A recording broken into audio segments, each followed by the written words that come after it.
Happy Friday, everybody. Welcome into the Card Closet. Glad to have you here for another episode. It'll probably be early Saturday by the time I get this uploaded, but hey, it is what it is. It's been a crazy week in the hobby, hasn't it? I know that there was the news about eBay banning PWCC as a seller on the eBay platform. And I guess, that affected me maybe a little bit. I usually was not able to win PWCC auctions because they usually got out of my price range, or if I did get a bid in, it rarely won. But I did buy a few things from them over the years here and there, but it's not going to affect me that much.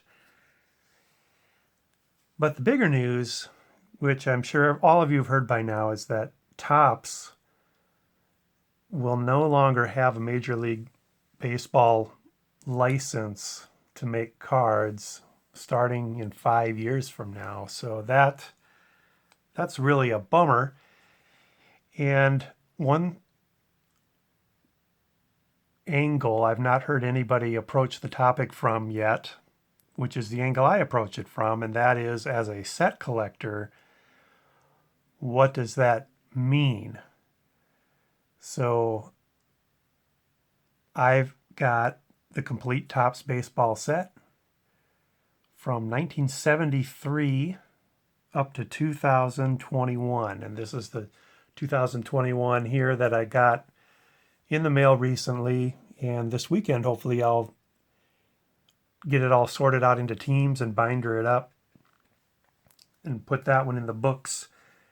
As you can see up upper left-hand corner there, 70 Topps.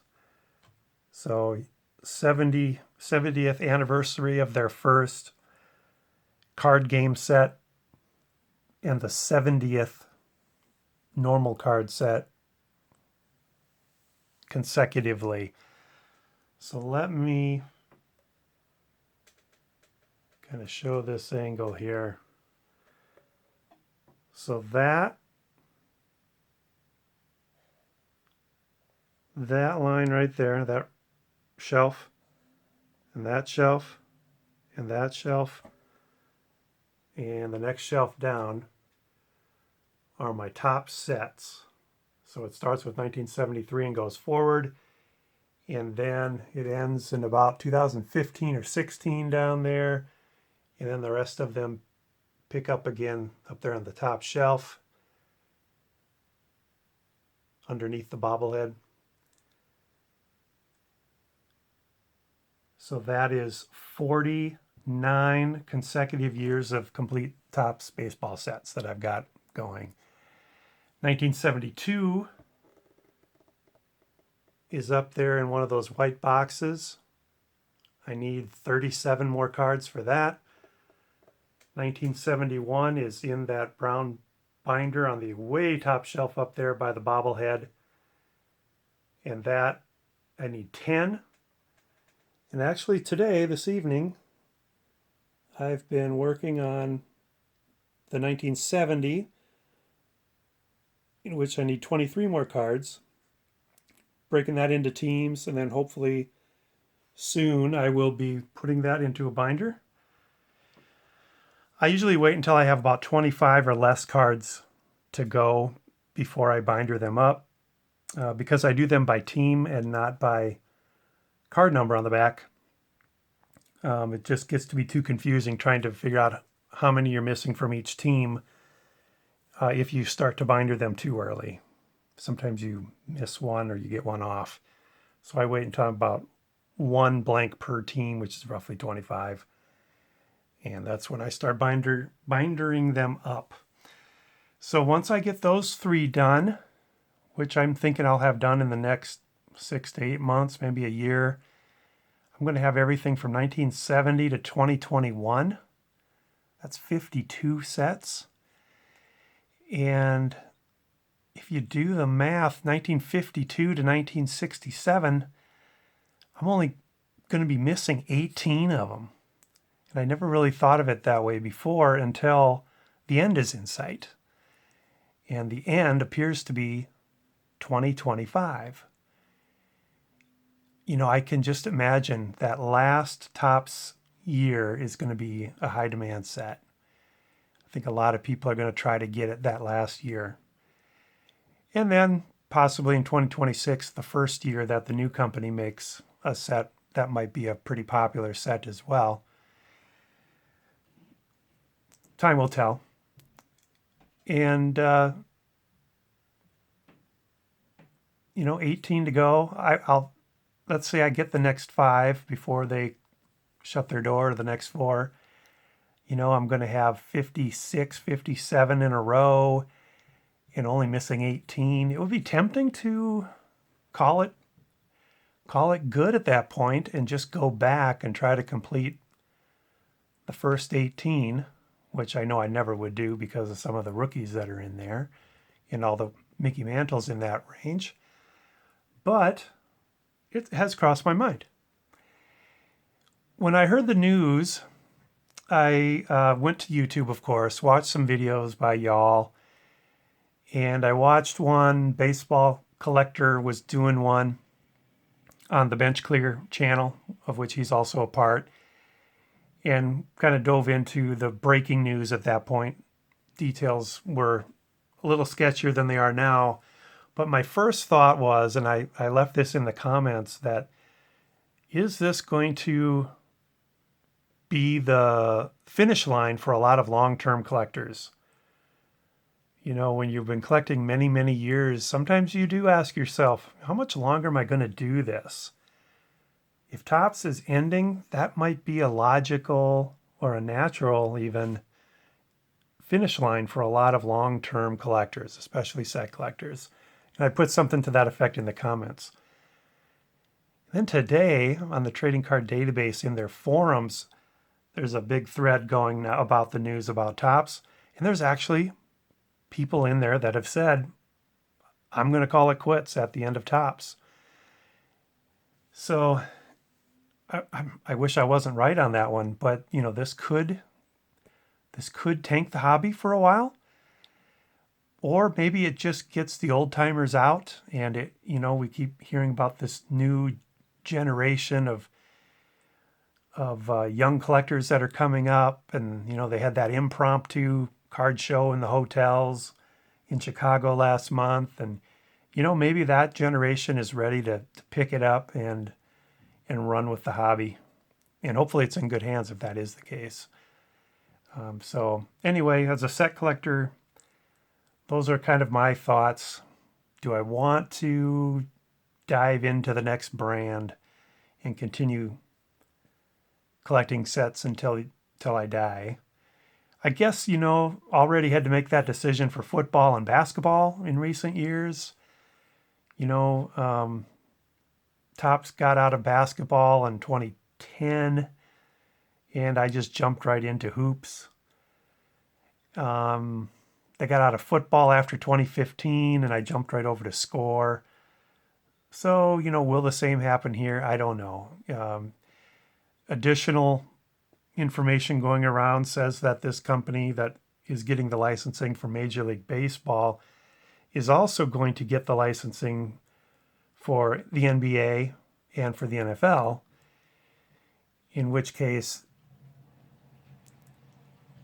it's all this new brand at that point, and there isn't an established brand like there was for football or basketball for me to jump over to Hoops and Score. Everything would be this new brand, which I had never heard of prior to this. I guess they're a collectible company. So we'll see what happens. I'm kind of in a quandary. Don't know what I'll do yet. I've got a number of years to think about it. I do like the idea, though, of working backwards more, possibly, and just having a complete Topps run, which you can't have until a company is done making sets. So we will see. I showed this a couple videos ago. I was trying to trade this off with a gentleman, and we actually had worked out a trade. I was going to trade him my 1960 Carl Yastrzemski rookie, and he was going to send me back a 1961 Juan Marichal rookie, and a 1959 Willie Mays. Comparable condition to this one. And we were both pretty psyched about it. And unfortunately, the day we were packaging up our cards and going to send them, I got a message. It said urgent, read immediately in the title. While packaging up the Willie Mays and the Marichal, he spilled his coffee across the maze. He dried it up and cleaned it up as the best he could, and he sent me pictures, but right up from like a triangle, that corner coffee stained. So anyway, that blew the deal at that point. So kind of was bummed about that. I plan to upgrade this Yaz anyway, so any chance I could trade it off for high caliber cards like that, I was anxious to do it. But it didn't work out, so we will see. I've got it listed for trade now, so I'm thinking other things will come up. Other offers will come up. And then just a couple other things I picked up. I mentioned this was coming last time, or a couple videos ago. I guess last time was my Forest video. I got the Silver Prism of Chase Claypool, which completes the Pittsburgh Steelers team set for me. Ended up paying more than I wanted to for this. I paid close to $40. He is just a hot commodity right now. I suppose on the chance that he hits a big, his stats last year weren't all pro caliber. And for a wide receiver, 800, 900 yards isn't amazing. But because he's a rookie, maybe because he went to Notre Dame, he's getting a lot of attention in the hobby right now. So I had to pay a little more than I wanted to for that. With these Silver Prism sets that I do of the Steelers every year, you could wait a year and probably get them all for a lot cheaper, because by then you kind of know who panned out and who didn't. But the risk is once every 10 years or so, you're going to have that player that went up 5x in value, and you're really going to wish you'd bought them early on. So does it all equal out in the long run? Paying a little higher when they're prospects, knowing that some of them are not going to pan out, probably evens out. When I look back at the Laker Silver Prisms that I'm after, it's those tough rookie cards. Also, I've been picking up some silver LeBrons. This is a select silver from when he was on the Cavaliers. See if I can get the shine a little better there. It's a gorgeous card. And then I picked up a couple on the Lakers.